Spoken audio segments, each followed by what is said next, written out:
Aujourd'hui, on va parler du progrès ensemble et dans cette nouvelle séquence, on va parler de la confiance, principe actif du progrès, avec un point d'interrogation, la question que l'on va tous se poser ensemble. On va le faire d'abord avec un éclairage particulier de celle qui sonde la société. C'est un peu, elle aussi, un docteur qui nous analyse les uns les autres, en tout cas qui nous fait passer une visite médicale à travers ces sondages. C'est Céline Braque, directrice générale de Doxa. Céline, bonjour. Bonjour, mais je ne soigne pas beaucoup, malheureusement. Mais en tout cas, merci de nous observer. On est là ce matin réunis pour parler de progrès. Pour le MEDEF et la commission innovation du MEDEF, vous avez interrogé chez Odoxa les Français, les Européens. Dans quel but précisément ? L'idée, c'était pour la commission innovation de ne pas travailler en vase clos, D'accord. c'est-à-dire de vraiment être connecté à l'opinion. Et c'est pour cela qu'on a fait plusieurs études quantitatives, dont la dernière, c'est celle que je vais présenter le plus souvent, qui est centrée sur le vaccin et sur l'information. Mais aussi, on a fait une grosse étude qualitative qui permettait vraiment profondément d'aller voir quelles étaient les réserves des Français.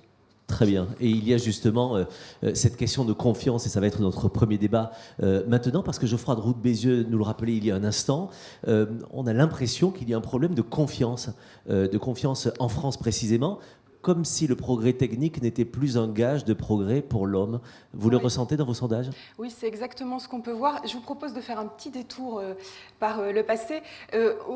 Tout le monde a déjà entendu parler de la fée électricité. On va pouvoir voir qu'on connaît finalement le titre, pas forcément ce tableau qui est un tableau immense, qui fait 600 mètres carrés, et qui illustrait précisément cela, c'est-à-dire l'idée d'une confiance dans le progrès, même d'une foi dans le progrès technique. Mais il faut savoir aussi que finalement, avant la foi, avant la confiance, il y a exactement l'inverse, la peur.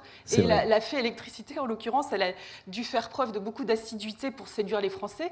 Et l'électricité est arrivée plus tard en France à cause de pas mal de réserves, et notamment de peur. Et c'est la question qui se pose à toutes les générations, c'est-à-dire comment on peut concilier le besoin rapide et la confiance dans le progrès. Et est-ce qu'il y a une peur française spécifique ? Oui, alors, dans une enquête qu'on avait réalisée il y a un peu plus d'un an, on voyait que les Français ne rejetaient pas la notion de progrès en tant que telle. Vous voyez dans le bas de ce tableau qu'on a une minorité de Français seulement qui voient le progrès comme une fuite en avant. On a les 3/4 qui affirment que le progrès permet d'augmenter l'espérance de vie en bonne santé. Donc il n'y a pas un rejet total, mais les Français considèrent qu'il engendre certains maux, et pas des moindres. C'est ce qu'on voit dans la partie centrale. Le progrès qui serait générateur de surconsommation, de surproduction. On a 57% qui nous disent « c'est une menace » pour l'environnement et le respect de la nature. En fait, on voit bien ici à la fois le risque et le fait que ça ne descend pas suffisamment, ça n'irrigue pas la société. Et pour répondre précisément à la peur française, je vous propose de voir un autre élément de ce sondage. On voit que toutes les innovations récentes mettent plus de temps qu'ailleurs à être adoptées, en tout cas dans les esprits. C'est-à-dire que c'est en France qu'on va exprimer le plus de réserves, de jugements négatifs sur les technologies. C'est-à-dire parmi les 10 contestés, dans ce sondage qu'on avait réalisé en octobre 2019, on n'en avait que 3 qui recueillaient une majorité de jugements positifs, c'est-à-dire l'énergie éolienne, la vaccination, les médicaments. Et alors que les technologies récentes avaient toujours une bonne image dans les autres pays testés, à savoir les robots, les systèmes de reconnaissance faciale, digitale, etc., et les objets connectés, eh bien en France, on considérait avant tout que c'était négatif pour la société, ces innovations. Est-ce que pour avoir plus de confiance dans le progrès technologique, technique, est-ce qu'il ne faudrait pas plus de transparence dans l'innovation, dans la régulation notamment ? Bien, oui, forcément, il faut expliquer, ouvrir les portes de l'entreprise, pourquoi pas, Geoffroy Roux-Bézieux en parlait en introduction. Ça peut faire partie des bonnes initiatives, mais il faut savoir toujours commencer par le commencement, si vous me permettez cette expression. C'est-à-dire, il ne faut pas discourir longuement sur les risques, sous prétexte de transparence, avant même finalement de poser les bases de l'intérêt d'une innovation. C'est très perturbant pour l'opinion. Résultat, le vaccin c'est un bon exemple, avec toutes ces informations sur les risques, sur les limites, sur le manque de recul, sur les effets secondaires, finalement on voit que sur cette question, la valeur refuge, à savoir votre médecin, c'est l'acteur de confiance sur la vaccination, 60%, largement devant les scientifiques, le gouvernement, les pouvoirs publics et encore plus les journalistes qui sont 4% de confiance sur ce sujet. Finalement, ce trop-plein d'informations, ce qu'on peut voir également sur une autre diapositive issue de ce sondage, Oui. c'est que ça renforce les craintes. Tous ces scientifiques qui parlent, et souvent sur les plateaux télé, les premiers qu'on va inviter sont ceux qui exprimeront des réserves en fait sur le vaccin. Eh bien, ça inquiète les gens. C'est-à-dire qu'aujourd'hui, quand on leur dit, les Français, entendre des scientifiques débattre sur le vaccin, est-ce que ça a tendance à vous rassurer? Est-ce que ça a tendance à vous inquiéter? Eh bien, là, il y a 54% des Français qui nous disent « Eh bien, ça nous inquiète ». Donc, ça renforce plutôt les angoisses. Et pour autant, désormais, une majorité de Français a envie de se faire vacciner. Oui, c'est-à-dire que finalement, c'est la confiance par l'exemple. Les Français, ce n'est pas qu'ils sont allergiques à l'innovation, c'est qu'il leur faut être rassurés sur les risques et sur le fait que ça puisse bénéficier à beaucoup de monde. Et à ce moment-là, les Français, en réalité, ils peuvent aller beaucoup plus vite que les autres. Et aujourd'hui, quand on leur dit qu'est-ce qui pourrait vous inciter à vous faire vacciner, eh bien, ce qu'ils vont dire en premier, c'est tout ce qui touche à l'éradication de l'épidémie, c'est-à-dire en finir avec la crise sanitaire, se protéger, protéger les autres. Ça ne veut pas dire que les craintes sont complètement disparues, mais elles passent au second plan, c'est-à-dire qu'aujourd'hui, on a seulement une minorité de Français qui dit moi, avant de me faire vacciner, je vais attendre qu'une majorité de la population soit vaccinée, Oui. ou je vais attendre que l'exemple soit donné par des personnalités. Aujourd'hui, vraiment, les Français veulent y aller. Avant de parler de désinformation sur la science et les technologies, peut-être voyons déjà comment les Français sont informés précisément. Oui, et finalement, dans ce domaine des sciences et de la technologie, on disait qu'il y avait beaucoup de défiance envers les journalistes, mais les médias traditionnels continuent à être majoritaires. C'est-à-dire qu'on a aujourd'hui 52% de Français qui nous disent qu'ils sont principalement informés sur les sciences, sur les techniques, par les médias traditionnels, et puis les 47% restants, puisqu'il y a 1% de gens qui ne se prononcent pas, eh bien, sont informés soit par les sites internet des médias, soit par les agrégateurs d'actualité, c'est-à-dire, vous voyez, Yahoo Actu, Google Actu, etc., soit par les réseaux sociaux, soit par les sites internet ou les blogs de particuliers. Alors, il faut également noter que devant les sources d'information, on va dire un peu constituées, il y en a une qui est encore plus citée, c'est votre entourage, c'est-à-dire, voilà, votre mère, votre père, votre collègue. 16% de gens sont informés sur les sciences et les technologies de cette manière-là. Alors, ce qu'il faut noter, c'est que les jeunes, eux, s'informent de façon, disons, de multiples manières, de manière beaucoup plus variée, finalement, que les autres Français. Vous voyez sur la courbe à gauche que chez les moins de 25 ans, les médias traditionnels sont vraiment très sévèrement concurrencés. 29% des moins de 25 ans les considèrent comme leur principale source d'information, donc vous voyez, contre 52% sur la moyenne des Français. Et puis, ce que l'on voit sur la courbe de droite, c'est qu'auprès de cette tranche d'âge, finalement, les réseaux sociaux sont passés symboliquement au-dessus, puisqu'ils sont informés principalement par les réseaux sociaux. 30% d'entre eux nous le disent. Et tout ça pour quel résultat? Est-ce que les Français se sentent bien informés sur les questions de science et de technologie? Eh bien, coup-ci, coup-ça. Oui. La population française, en fait, se divise, vous voyez, exactement en deux parties. On a 50% de gens qui se sentent bien informés, 50% de mal informés. Et puis, attention, parce qu'il s'agit là d'une appréciation de bonne information. C'est-à-dire qu'on ne peut pas vérifier vraiment que les gens ont vraiment ces connaissances-là, et ça peut être trompeur, on le verra un peu plus tard. Et ce qui peut apparaître troublant, c'est que finalement, ceux qui se sentent bien informés sont justement les Français dont je vous parlais, c'est-à-dire ceux qui sont informés par leur entourage ou ceux qui sont informés par les réseaux sociaux, donc on va dire par des sources d'information un peu plus informelles.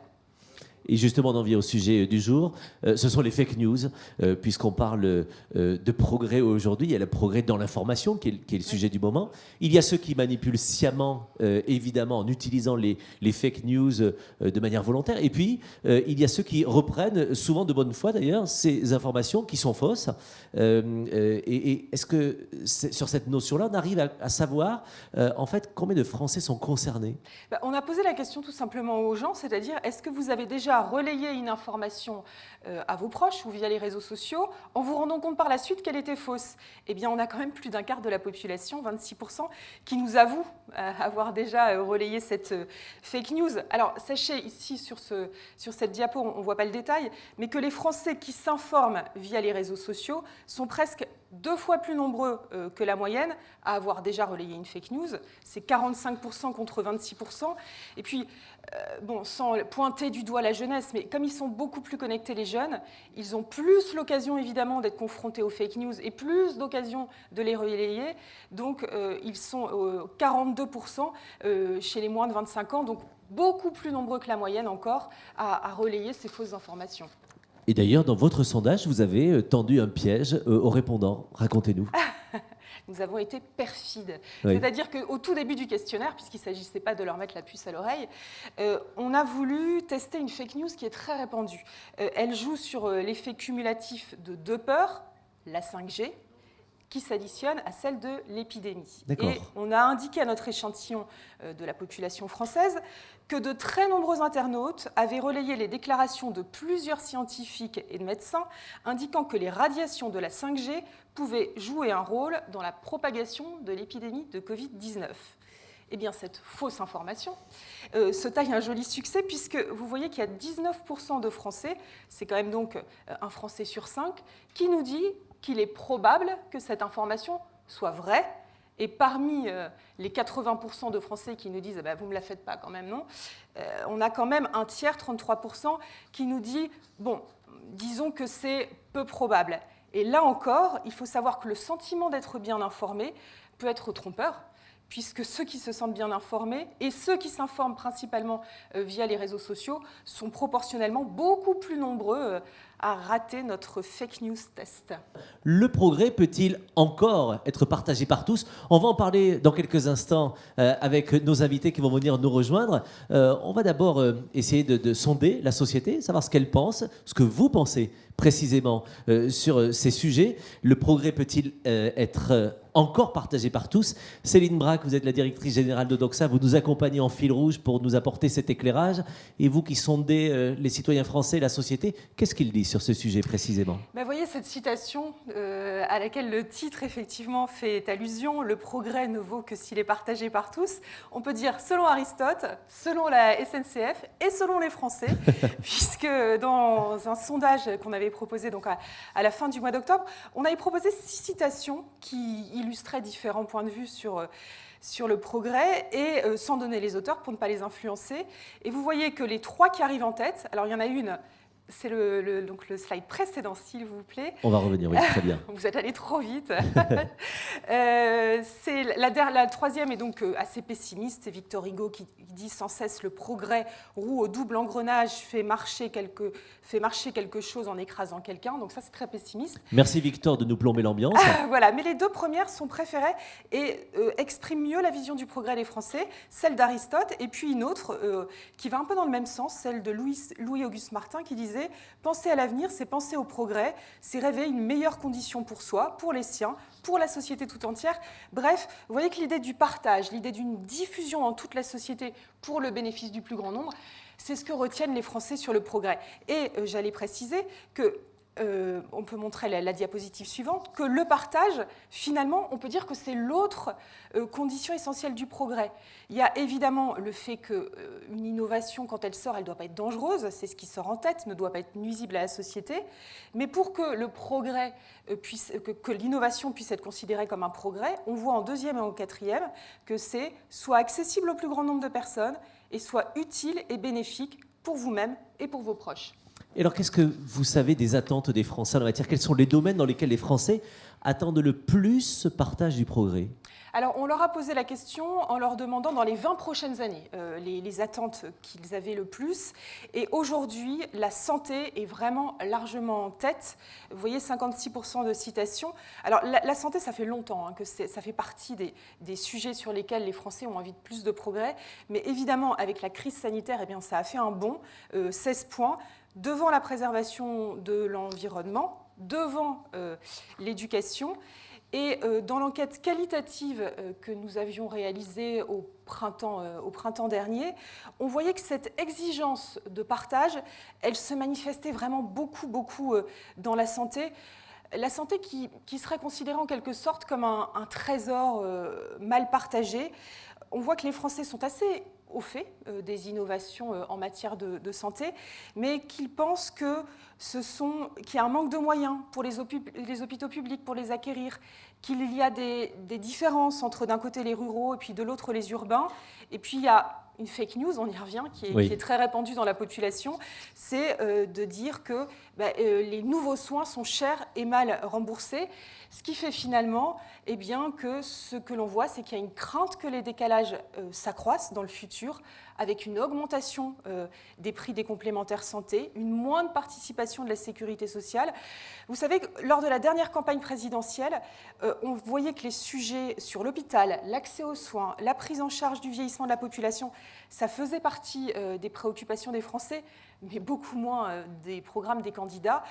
Là, je pense que les personnes qui participeront au débat suivant, qui sont des grands spécialistes de la santé, seront d'accord. Le sujet prend tellement d'importance que ça m'étonnerait bien que les futurs impétrants ne mettent pas ce sujet-là au cœur de leur campagne.